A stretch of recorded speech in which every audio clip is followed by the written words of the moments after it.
বড়সড় দুর্যোগ এবার গাড়ির নিচে হুড়মুড়িয়ে ভেঙে পড়ল বহুতল। এর আগেও কিন্তু কলকাতার বড়বাজার, দুর্গাপিটুরি লেন এছাড়াও আরো অন্যান্য জায়গায় মেট্রোর কাজ নির্মাণের জন্য বারবার বহুতলে বড় ফাটল অথবা বিপজ্জনক অবস্থায় ভেঙে যাচ্ছে এমন ছবি দেখা গেছে। এবার গার্ডেন নিচেও ফুটে উঠল সেই ছবি। গার্ডেন নিচে ফতেপুরে ব্যানার্জিপাড়া লেনে এবার ভেঙে পড়ল বাড়ি।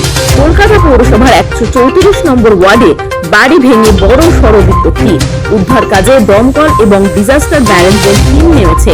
ভাঙা বাড়ির নিচে কেউ আটকে পড়েছে কিনা সেটাও কিন্তু এই মুহূর্তে খতিয়ে দেখা হচ্ছে এবং এই ঘটনা যাতে বারংবার না ঘটে তার জন্যও কিন্তু একটা ব্যবস্থা নেওয়ার কথা ভাবছে প্রশাসন। এবং জানা যাচ্ছে যে জলাজমি বুঝিয়ে নাকি তৈরি হচ্ছিল বহুতল, আর সেই জন্য বারবার কিন্তু এইসব ঘটনার জন্যই ঘটছে এই ধরনের বহুতলে ফাটল ধরার মতো বিপত্তি। এই অপারেশনটায় যখন থেকে ঘটনা ঘটেছে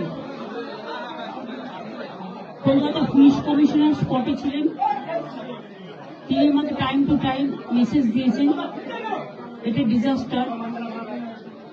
মেয়র নিজে স্পটে ছিলেন, তিনি আমাকে মেসেজ দিয়েছেন। সুজিত বোস আমাদের ফায়ার ব্রিগেড মিনিস্টার, তারাও সারা রাত এখানে ছিলেন। আপনারা জানেন এগুলো খুব কনজেস্টেড এরিয়া, আর এটা আজকে তৈরি হয়েছে তা নয়। এরিয়াগুলো বছরের পর বছর ধরে, শ বছর ধরে তৈরি হয়েছে। তবে কিছু বাড়ি তৈরি করে যারা প্রমোটাররা, একাংশ, সবাই নয়, তারা তৈরি করার আগে নিশ্চয়ই ভাববেন তার আশেপাশে যে গরিব মানুষগুলো আছে তাদের যাতে কোনো ক্ষতি না হয়। এবং একটা বাড়ি তৈরি করতে গেলে শুধু আমি একটা ছতলা বাড়ি তৈরি করে দিলাম এটা আমার কাজ নয়। বাড়িটা যাতে মজবুত হয় এবং আইনত সেটা স্বীকৃতি কিনা, অফিসিয়াল পারমিশন পেয়েছে কিনা সেটার ওপরও নির্ভর করে। আমি মেয়রকে জিজ্ঞেস করছিলাম যেটা অফিসিয়াল পারমিশন দিয়েছে কিনা, ও বলল না। এগুলো সমস্ত বেআইনি কিছু কিছু হয়। ইল্লিগাল যে কাজগুলো কেউ যদি করে থাকে তার বিরুদ্ধে অফিসিয়াল অ্যাকশন নেওয়ার জন্য আমি প্রশাসনের কাছে অনুরোধ করব।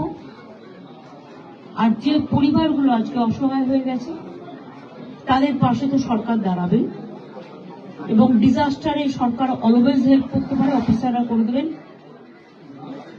এবং যাদের বাড়িঘরগুলো ভেঙেছে গরিব লোক, তাদের বাড়িঘরগুলো অফিসারদের আমি বলবো দেখে নিতে। কমিশনার আছে, কমিশনার এটা দেখে নেবেন।